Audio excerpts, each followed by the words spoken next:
네, 오늘은 제자입니까 네 번째 시간입니다. 내게 배우라는 제목으로 함께 은혜 나누도록 하겠습니다.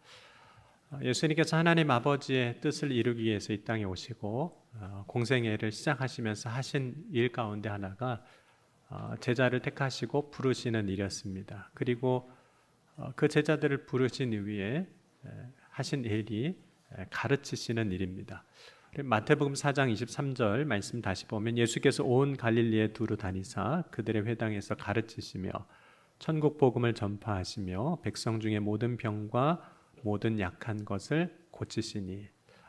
특별히 예수님께서 가르치실 때에는 두루 다니시며 가르치셨고 또 회당에서도 가르치셨습니다.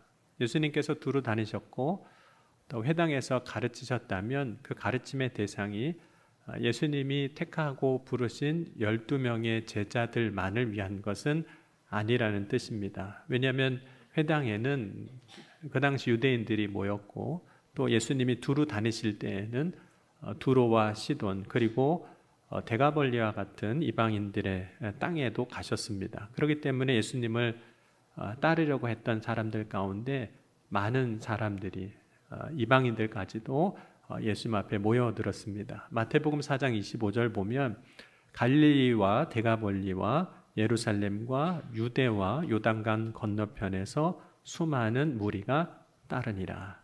그래서 예수님은 그렇게 모여든 사람들을 이제 가르치셨습니다. 예수님은 어떤 사람도 예수님께 배우는 일, 예수님께 그 말씀을 듣는 일에 제한을 두시지 않으셨습니다. 예수님 앞에 나오기만 한다면 예수님은 누구든지 가르치셨습니다. 예수님은 모든 사람을 향해서 오늘 마태복음 11장 28절 위의 말씀처럼 내게로 오라고 말씀하셨습니다. 수고하고 무거운 짐진 자들아 다 내게로 오라. 내가 너희를 쉬게 하리라. 나는 마음이 온유하고 겸손하니 나의 멍에를 메고 내게 배우라. 그리하면 너희 마음이 쉼을 얻으리니 이는 내 멍에는 쉽고 내 짐은 가벼움이라 하시니라. 그래서 내게로 오라, 내게 배우라 이렇게 말씀하십니다. 그렇다면 예수님은 예수님께 나온 사람들에게 무엇을 가르쳐 주셨던 걸까요? 예수님이 가르쳐 주신 것 중에 하나가 천국 복음입니다. 곧 하나님의 나라가 무엇인지에 대해서 가르쳐 주셨습니다. 23절 마태복음 4장 23절을 다시 보면 예수께서 온 갈릴리에 두루 다니사 그들의 회당에서 가르치시며 천국 복음을 전파하시며. 그런 천국 복음은 하나님의 나라가 무엇이고 또 누가 하나님의 나라에 들어갈 수 있으며 또 하나님의 나라에 들어갈 사람들은 이 땅에서 어떠한 삶을 살아야 하는지를 가르쳐 주신 겁니다. 예수님은 천국 복음이 무엇인지를 가르치시기 위해서 비유로 말씀하셨습니다. 예를 들자면 마태복음에서는 특별히 마태복음 13장에 보면 천국은 마치 사람이 자기 밭에 갖다 심은 겨자씨 한 알 같다고도 말씀하시고 그 외에도 가루 소말 속에 갖다 넣어 전부 부풀게 한 누룩과 같다고 말씀하시고 밭에 감추인 보화 같다 말씀하시고 바다에 치고 각종 물고기를 모으는 그물과 같다라고도 말씀하셨습니다. 새 것과 옛 것을 그 곳간에서 내어주는 집 주인 등으로 천국이 무엇인지 비유로 말씀해 주셨습니다. 또한 예수님은 천국을 품꾼을 얻어 포도원에 들여보내려고 이른 아침에 나간 집주인의 비유로도 자기 아들을 위하여 혼인잔치를 베푼 어떤 임금의 비유로 또 등을 들고 신랑을 맞으러 나간 그 열처녀의 비유로도 말씀을 가르치셨습니다. 특별히 마가복음에서는 이제 하나님의 나라의 비유로 이렇게 가르치셨습니다. 예수님께서 비유로 말씀하시는 이유는 때로는 그 비유로 감추시려고 하시는 것도 있었지만 근본적으로는 비유를 통해 말씀하신 것은 감추어져 있던 진리를 사람들에게 더 잘 드러내게 하기 위해서입니다. 예수님이 비유로 말씀하신 까닭은 사람들이 예수님의 말씀을 듣고 깨달아 알게 하기 위해서입니다. 마태복음 13장 34절 말씀 보면 예수께서 이 모든 것을 우리에게 비유로 말씀하시고 비유가 아니면 아무것도 말씀하지 아니하셨으니 이는 선지자를 통하여 말씀하신 바 내가 입을 열어 비유로 말하고 창세부터 감추인 것들을 드러내리라 함을 이루려 하심이라. 그래서 그렇게 말씀하신 이유는 이제 드러내게 하시려고, 그래서 더 잘 알게 하시려고 비유로 말씀하신 겁니다. 또한 마가복음 4장 33절 34절 보면 예수께서 이러한 많은 비유로 그들이 알아들을 수 있는 대로 말씀을 가르치시되 비유가 아니면 말씀하지 아니하시고 다만 혼자 계실 때 그 제자들에게 모든 것을 해석하시더라. 그러니까 알게 하시기 위해서 그렇게 하신 거죠. 그럼 비유란 어떤 현상이나 사물을 직접 설명하지 아니하고 다른 비슷한 현상이나 사물을 빗대어 설명하는 일입니다. 그래서 비유를 듣는 사람들로 하여금 이미 자신이 알고 있는 지식이나 경험을 통해서 새로운 것을 더 쉽게 이해할 수 있도록 하는 것이 이제 비유입니다. 그렇다면 예수님이 말씀을 가르치실 때, 그래서 예수님의 말씀을 들을 때 사람들이 그 비유를 통해서 혹은 말씀을 통해서 알게 되는 것, 깨닫게 되는 것은 무엇일까요? 여러분, 예수님께서 말씀을 통해서 말씀을 듣는 사람들에게 가르치신 것 중에 하나는 자기 자신을 돌아보는 것입니다. 그래서 예수님은 말씀을 하실 때 때로는 회개하라고도 하셨던 겁니다. 회개란 먼저 자신을 돌아보는 일입니다. 자신이 누구인지 그리고 자신의 현재 상태가 어떠한지를 알지 못하면 그 사람은 결코 회개할 수 없습니다. 그래서 예수님께서 말씀을 통해서 가르치신 것 중에 하나가 자기를 돌아보는 일, 자기 성찰이었습니다. 예수님은 그 말씀을 듣게 하실 때 듣는 사람들에게 말씀은 자기 자신을 돌아보게 하는 혹은 비추어 보게 하는 거울과도 같았습니다. 여러분, 말씀이 거울이 될 때 우리에게 나타나는 일이 있습니다. 그 첫 번째가 우리의 마음이 아프다는 거예요.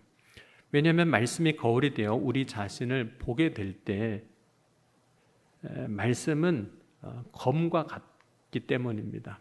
그래서 예수님이 이 땅에 오신 목적 중에 하나를 말씀하실 때 내가 온 것은 검을 주러 온 것이라고도 말씀하셨습니다. 마태복음 10장 34절에 내가 세상에 화평을 주러 온 줄로 생각하지 말라. 화평이 아니요 검을 주러 왔노라. 예수님이 말씀하신 검은 실제 검, 칼이 아니라 하나님의 말씀이 선포되었을 때 말씀을 듣는 이 안에서 살아있는 말씀의 역사가 무엇인지를 사실 설명해 주는 겁니다. 우리 히브리서 4장 12절, 13절을 한번 같이 읽도록 하겠습니다. 하나님의 말씀은 살아있고 활력이 있어 좌우의 날선 어떤 금보다 예리하여 혼과 영과 및 관절과 골수를 찔러 쪼개기까지 하며 또 마음의 생각과 뜻을 판단하나니 지으신 것이 하나도 그 앞에 나타나지 않음이 없고 우리의 결산을 받으실 이의 눈앞에 만물이 벌거벗은 것 같이 드러나느니라. 여러분, 살아있는 하나님의 말씀은 검과 같아서 우리의 모든 것을 찔러 쪼개기까지 합니다. 그리고 그때 우리의 마음의 생각과 뜻을 다 드러내게 하시고 그 드러난 것을 통해서 판단하시는 거죠. 여러분, 우리가 생각하고 있는 것 혹은 우리가 어떤 뜻을 가지고 세운 것이 진짜 그것이 어떤 것인지를 이제 보게 하시는 거죠. 그것이 옳은 것인지 아닌지 혹은 그것이 자기의 탐욕에서부터 나온 것인지 혹은 거짓된 것인지 정직한 것인지를 말씀이 검이 되어서 낱낱이 다 드러나게 하시는 겁니다. 그래서 우리의 결산을 받으실 이 곧 하나님 눈앞에서 우리의 모든 것이 마치 벌거벗은 것 같이 드러나게 하신다는 거예요. 여러분, 하나님의 말씀은 나 자신에 대하여 때로는 우리의 눈이 어두워서 그럴 수도 있고 혹은 너무나도 잘 감추어져서 그럴 수도 있지만 그동안 보지 못했던 것들을 다 이제 보게 하시는 겁니다. 왜 감추어진 것들을 낱낱이 보게 하시는 걸까요? 그 이유는 자신을 돌아볼 수 있을 때 비로소 우리가 회개할 수 있기 때문입니다. 여러분, 자신을 돌아보지 못하는 사람은 결코 회개할 수가 없습니다. 왜냐하면 자신을 돌아보지 않으면 사실 자신이 무엇을 잘못했는지 모를 뿐만 아니라 자신이 어떻게 회개해야 할지도 모르기 때문입니다. 그래서 예수님의 말씀을 듣는 사람들이 자신이 볼 수 있도록 스스로가 그 말씀을 통해서 거울 삼아 볼 수 있도록 말씀을 가르치셨습니다. 그럼 예수님께서 사람들에게 말씀으로 가르치실 때 때로는 사람들이 그 말씀을 듣고 양심의 가책을 받기도 했습니다. 요한복음 8장 9절과 10절 말씀 보면 그들이 이 말씀을 듣고 양심의 가책을 느껴 어른으로 시작하여 젊은이까지 하나씩 나가고 오직 예수와 그 가운데 섰는 여자만 남았더라. 예수께서 일어나사 여자 외에 아무도 없는 것을 보시고 이르시되 여자여 너를 고발하던 그들이 어디 있느냐 너를 정죄한 자가 없느냐고 말씀하셨습니다. 예수님께서 음행 중에 잡혀온 그 여인에게 돌을 치려고 했던 사람들, 그들에게 말씀하실 때 그 말씀을 통해서 그 돌을 들었던 사람들이 양심의 가책을 받습니다. 근데 그들이 양심의 가책은 받았지만 사실 자신을 돌이키지 아니하고 예수님을 그저 떠나는 것으로 끝나버립니다. 어떤 사람들은 자신의 죄를 자복하고 회개하고 자신의 삶을 돌이킵니다. 그래서 예수님의 말씀을 배우는 자는 말씀으로 자신을 돌아보기 때문에 반드시 회개하는 삶으로 나아가게 되는 거죠. 왜 예수님은 회개하게 하시는 걸까요? 말씀을 가르치시고 천국 복음이 무엇인지를 말씀하시고 나서 왜 회개하게 하시는가? 그 이유는 천국이 가까웠기 때문입니다. 마태복음 4장 17절에 이때부터 비로소 전파하여 이르시되 회개하라 천국이 가까이 왔느니라 하시더라. 예수님은 사람들이 이제 말씀을 듣기를 원했습니다. 그러므로 예수님은 가는 곳마다 말씀을 선포하시고 가르치시고 특별히 귀 있는 자는 들으라고도 말씀을 하셨는데 그 이유는 사람은 듣고 배우기 때문입니다. 듣고 배우는 거예요. 그럼 신명기 5장 1절, 31장 12절, 13절은 함께 같이 읽겠습니다. 모세가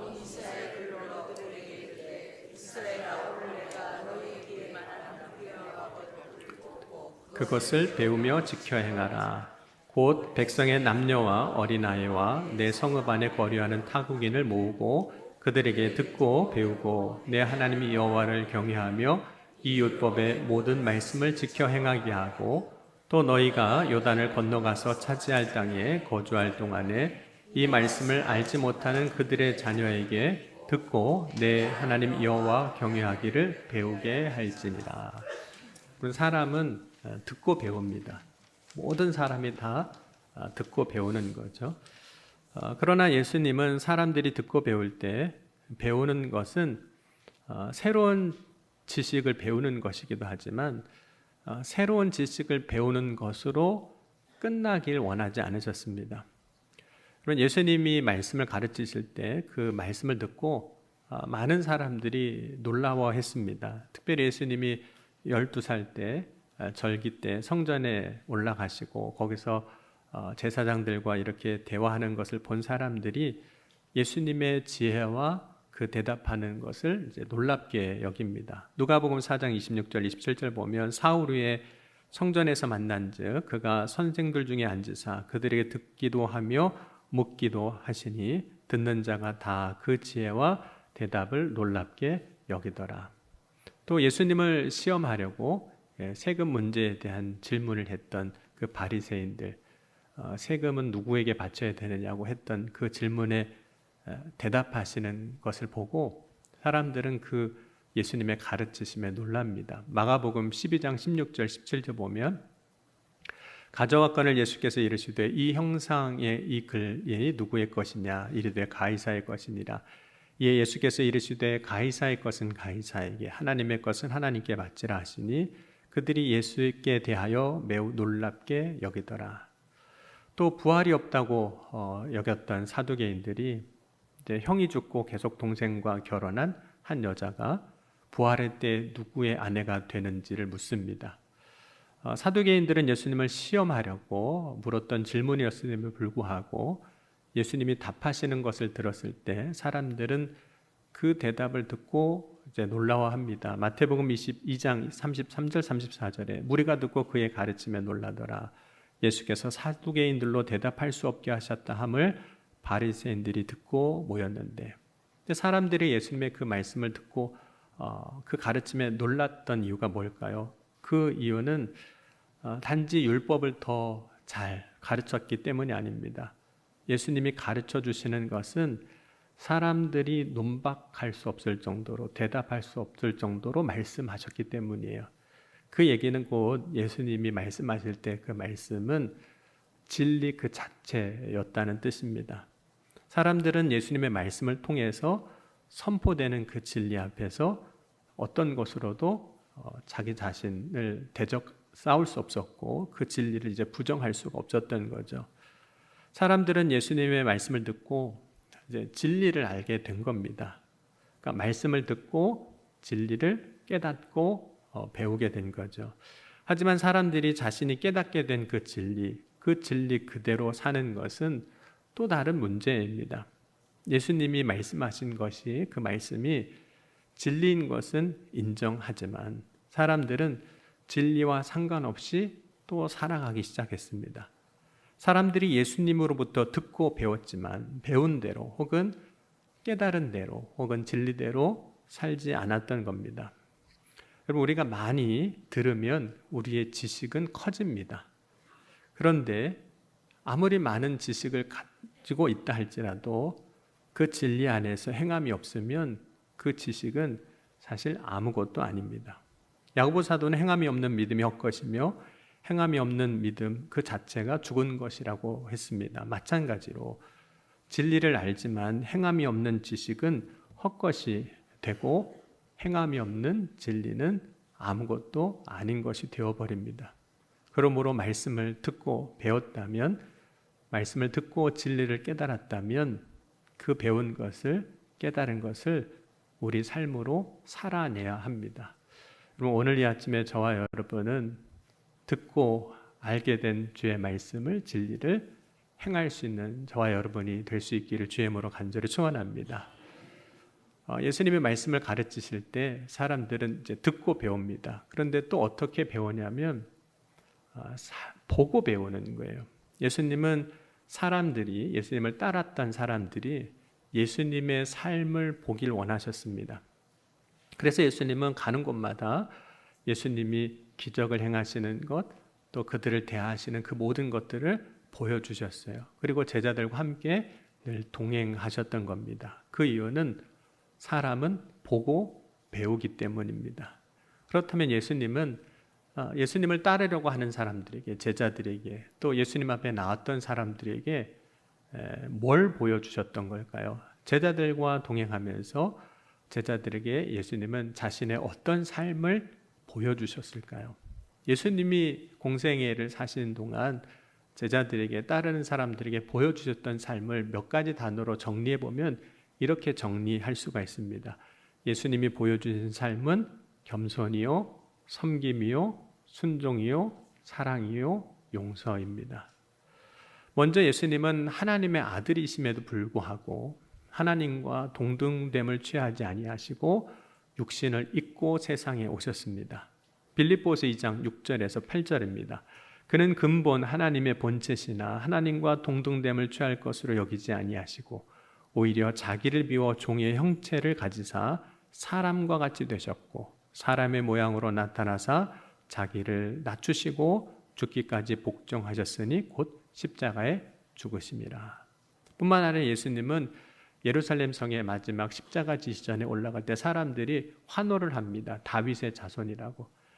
다윗의 자손이란 이 환호는 왕이라는 뜻이기도 하거든요. 그런데 그때 올라가실 때 예수님은 나귀 새끼를 타고 올라가시는 거예요. 마태복음 21장 6절과 7절에 보면 제자들이 가서 예수께서 명하신 대로 하여 나귀와 나귀 새끼를 끌고 와서 자기들의 겉옷을 그 위에 얹으심에 예수께서 그 위에서 타시니.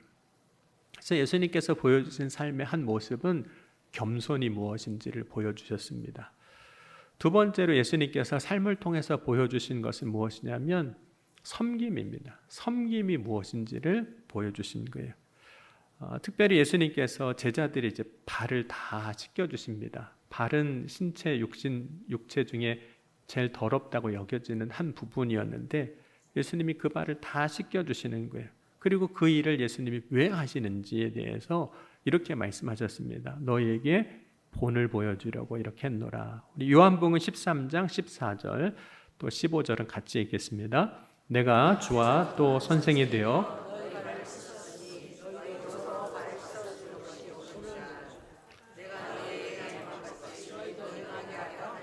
본을 보였노라. 그래서 예수님은 섬김이 뭔지도 보여주셨어요. 선생님이시지만 그러나 제자들의 발을 친히 다 씻어주시는, 그래서 섬김이 무엇인지를 보여주신 거예요. 왜냐하면 사람은 보고 배우기 때문에. 세 번째로 예수님은 순종이 무엇인지도 사실 보여주셨습니다. 예수님은 십자가에 죽기까지 그 하나님 아버지 뜻에 순종하셨습니다. 예수님께서 십자가 지신 것은 순종이 무언가를 보여주신 거예요. 누가복음 22장 41절에서 43절 보면 그들을 떠나 돌 덜진 만큼 가서 무릎을 꿇고 기도하여 이르시되 아버지여 만일 아버지의 뜻이거든 이 잔을 내게서 옮기시옵소서. 그러나 내 원대로 마시옵고 아버지의 원대로 되기를 원하나이다 하니 천사가 하늘부터 예수께 나타나 힘을 더하더라. 예수님은 아버지의 원대로 되는 것을 원하셨습니다. 이게 순종이거든요. 그래서 십자가에 죽기까지 순종하신 거죠. 그러나 예수님이 또한 우리에게 보여주신 것은 사랑이 무엇인지, 용서가 무엇인지도 보여주신 겁니다. 그러니까 십자가에서 죽으시는 그 자체도 사랑이지만 예수님은 십자가에 죽으실 때 예수님을 향하여 모욕하고 조롱하며 십자가에 못 박았던 그 사람들도 동일하게 사랑으로, 용서로 사랑이 무엇인지, 용서가 무엇인지도 보여주셨습니다. 누가복음 23장 34절 말씀도 함께 읽겠습니다. 이에 예수께서 이르시되 아버지 저들을 사하여 주옵소서. 자기들이 하는 것을 알지 못함이다 하시더라. 그들이 그의 옷을 나눠 제비 뽑을세. 예수님은 자신을 향하여 십자가에 못 박았던 그 사람들, 모욕하고 조롱하고 침뱉는 자들도 여전히 사랑하시고 용서하심으로 사랑과 용서가 무엇인지 친히 보여주셨습니다. 예수님의 이러한 모습은 모든 사람들에게 예수님을 따르는 사람들이 어떻게 살아야 할지 몸소 보여주신 겁니다. 그 이유는 사람은 보고 배우기 때문에. 그리고 오늘 이 시간 우리가 예수님께서 보여주신 그 본을 따라 행할 수 있기를 주의 이름으로 간절히 축원합니다. 그렇다면 우리의 삶을 보고도 누군가는 또 그 삶을 배우게 될 겁니다. 세 번째로 어떻게 배우게 되냐면 행하면서 배우는 겁니다. 그러니까 사람이 배우는 것은 실제로 뭔가를 해볼 때 배우는 거예요. 그러면 아이들이 걸음을 걸을 때 걷는 것은 어떻게 걷는다는 어떤 이론을 가지고 배우는 게 아닙니다. 넘어져도 다시 또 걸어보고 무릎이 까져도 또 걷는, 그것을 통해서 배우는 거죠. 아이들이 언어를 배울 때 문법도 틀리고 단어도 틀리지만 말을 하면서 그 말을 이제 배우게 되는 겁니다. 사람이 성장하면서 어떤 기술이나 어떤 방법, 노하우를 배우는 것은 때로는 실험을 통해서 배우게 되고 실행을 통해서 배우게 됩니다. 곧 무엇인가를 할 때 그것이 자신의 것으로 이제 배워지게 되는 거죠. 물론 그것을 행할 때 실수하기도 할 수 있습니다. 실패할 수도 있습니다. 그런데 실수하기도 하고 실패하기도 하지만 그럼에도 불구하고 할 때 배우는 겁니다. 할 때 배우는 거예요. 그러니까 예수님께서 이제 제자들을 세우시고 그들을 때로는 둘씩 짝지어서 혹은 70명 이렇게 제자들을 파송에 보내셨습니다. 그 이유는 예수님을 떠나서 정말로 말씀에 순종하여 무엇을 해야 하는지를 가서 행하면서 배우게 하시는 거예요. 특별히 이들이 각 동네로 가서 파송을 받고 난 다음에 다시 돌아와서 자신들이 갔던 곳에서 어떤 일이 있었는지를 예수님 앞에 보고할 때 이런 이야기를 하게 됩니다. 주여 주의 이름이면 귀신들도 우리에게 항복하더이다. 이런 고백을 합니다. 여러분, 예수님이 제자들을 파송할 때는 이렇게 말씀하셨습니다. 뱀과 정갈을 밟으며 원수의 모든 능력을 제할 권능을 내가 너에게 주었노라고 말씀하셨어요. 제자들은 예수님의 말씀대로 순종하여 믿고 나아갈 때 나타나는 능력을 경험한 겁니다. 제자들이 스스로 믿음으로 살아갈 때 그때 역사하시는 하나님의 역사가 무엇인지를 그렇게 하면서 알게 된 겁니다. 여러분, 오늘 우리도 하나님의 말씀을 믿고 행할 때 말씀의 능력이 무엇인지, 그리고 믿음의 능력이 무엇인지를 배우게 되는 겁니다. 뿐만 아니라 우리가 말씀에 순종함으로 살아갈 때 순종을 통해서 역사하시는 하나님의 뜻이 무엇인지도 그때 알게 되는 거예요. 곧 우리는 믿음 안에서 행하면서 그리스도의 삶이 무엇인지를 행하면서 배우게 됩니다. 그냥 듣고 배우는 것이 아니라, 그냥 보고만 배우는 것이 아니라 실제로 그렇게 내가 행하면서 말씀이 이런 거구나, 하나님의 뜻이 이런 거구나, 하나님의 역사가 이런 거구나 하고 행하면서 배웁니다. 여러분, 믿음의 선조들의 삶을 보면 그들에게도 실수가 있었습니다. 우리에게도 참 실수가 많습니다. 때로는 말의 실수도 많고 삶에 있어서 실수도 많습니다. 계획하지 않았지만 어떤 때는 부지 중에도 실수하기도 합니다. 그러나 결국에는 믿음 안에서 행할 때 그러한 실수를 넘어 온전함으로 나아가게 되는 겁니다. 그러므로 믿음으로 말씀을 듣고 또 본대로 행하는 저와 여러분이 될 수 있기를 주의 이름으로 간절히 축원합니다. 왜냐하면 그때 진짜 믿음이 무엇인지, 믿음의 능력이 무엇인지, 하나님의 약속이 무엇인지를 알게 되는 겁니다. 여러분, 예수님은 왜 배우라고 하셨던 걸까요? 오늘 마태복음 11장 28절 이후의 말씀을 보았는데 한번 다시 읽겠습니다. 수고하고 무거운 짐진 자들아 다 내게로 오라. 내가 너희를 쉬게 하리라. 나는 마음이 온유하고 겸손하니 나의 멍에를 메고 내게 배우라. 그리하면 너희 마음이 쉼을 얻으리니 이는 내 멍에는 쉽고 내 짐은 가벼우리라 하시니라. 예수님께서 내게로 오라고 하셨던 이유는 내게로 와서 배우라고 하셨고, 내게서 배우라고 하신 이유는 배우면 나중에 그것이 가벼워지기 때문에 그렇습니다. 여러분, 예수님의 말씀을 우리가 듣고 배울 때 처음에는 다 어렵습니다. 듣고 순종하는 것도 어렵고 그렇게 사는 것도 어렵고 다 어렵게 느껴져요. 근데 처음에는 어렵게 느껴졌던 것들이 우리가 말씀을 듣고 보고 내가 실제로 그 말씀으로 행하기 시작할 때 처음에 어렵게 느껴졌던 것들이 이제는 어느 순간 점차 쉬워지는 겁니다. 가벼워지는 거죠. 처음에 무겁게 느꼈지만 나중에는 가볍게 느껴질 겁니다. 뿐만 아니라 우리가 예수님으로 배우게 될 때 주님을 따르는 온전한 제자가 될 뿐만 아니라 그리스도인으로 거듭난 삶을 살게 됩니다. 배울 때 제자가 되고 배울 때 거듭난 그리스도인이 되는 것을 진리로 삼고 오늘 말씀을 듣고 배우는 자가 되고 예수님께서 보여주신 그 본을 보고 행하는 자가 되고 그 약속의 말씀을 믿고 실제로 내 삶에 살아내서 내 삶 가운데 역사하시는 하나님의 은혜를 온전히 알고 고백하는 저와 여러분이 될 수 있기를 주의 이름으로 간절히 축원합니다. 처음은 어려워도 나중은 그 일이 기쁨이 되게 하실 것이고 가볍게 하실 것이고 쉽게 하실 겁니다. 올 한 해 저와 여러분이 예수님을 따르는 제자가 되어서 말씀 안에 약속된 그 놀라운 은혜와 영광과 복을 함께 누리는 우리 청량리교회 온 성도들이 되어질 수 있기를 주의 이름으로 간절히 축원합니다. 기도하시겠습니다.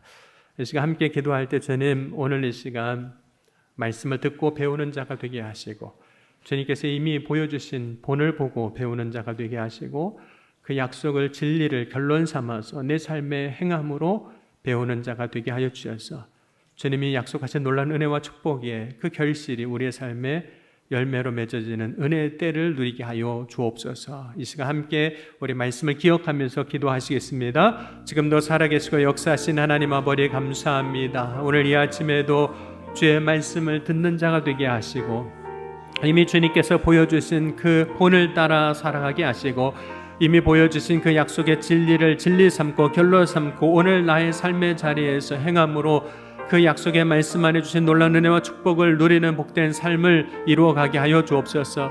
이 아침에 전심으로 주님 앞에 나아갑니다. 가까이 나아갑니다. 주여 부르짖으며 나아갑니다. 세워주시고 충만하게 하시고 역사해 주셔서 오직 살아 역사하신 하나님의 영광을 증거하는 믿음의 증인들로 서게 하여 주옵소서. 사랑의 주님 감사합니다. 오늘 주님을 따르는 제자가 되길 원합니다. 주님 말씀하셨사오니 깨닫게 하여 주옵소서. 주님 보여주셨사오니 따르는 자가 되게 하여 주옵소서. 진리를 알았사오니 머뭇거리지 아니하게 하시고 진리를 결론 삼아 우리의 삶에 행하여 약속하신 은혜와 축복이 우리의 삶의 결실로 맺어지는 복된 우리의 삶이 될 수 있도록 주여 인도하여 주옵소서. 오늘도 믿음의 고백을 가지고 주님 앞에 나아가는 모든 이들 가운데 친히 이루어 주신 줄 믿사오며 예수님의 이름으로 간절히 축복하며 기도하옵나이다.